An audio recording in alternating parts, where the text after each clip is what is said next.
Tanrı bu çeken ah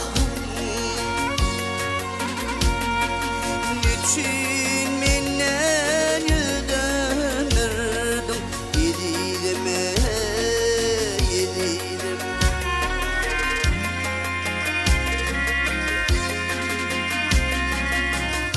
Yollaş eylep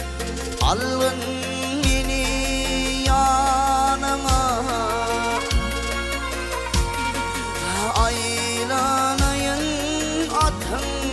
bile donamayay donama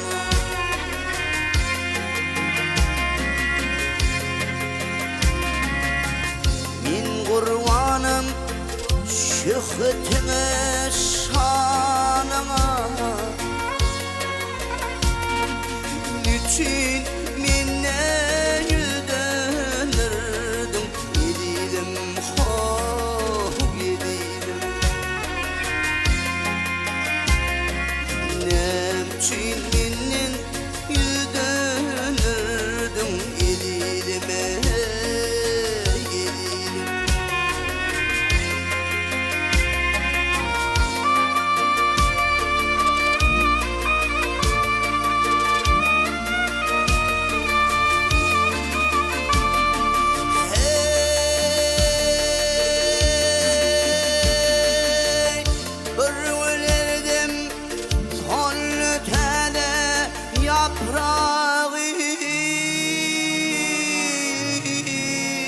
Yaprağı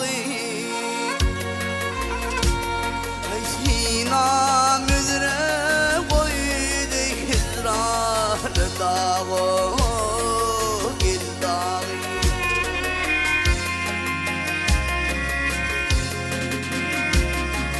Gelsin ya bugün ayrılık çağı Niçin menden döndürdün yedilime yedilim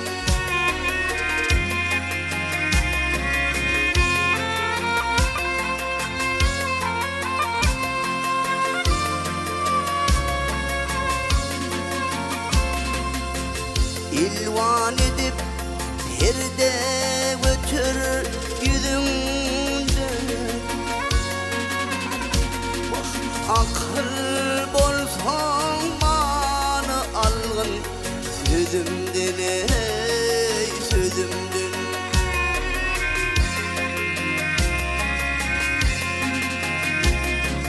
Senin yanım yaş haklarını gözünden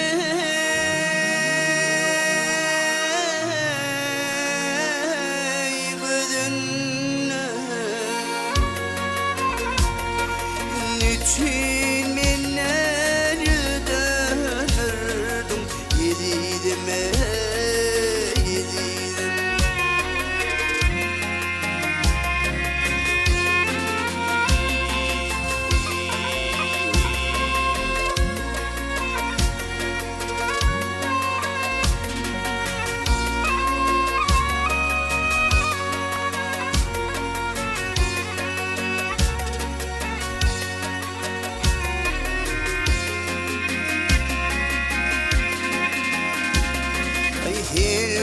Dünyanın yaş hakkı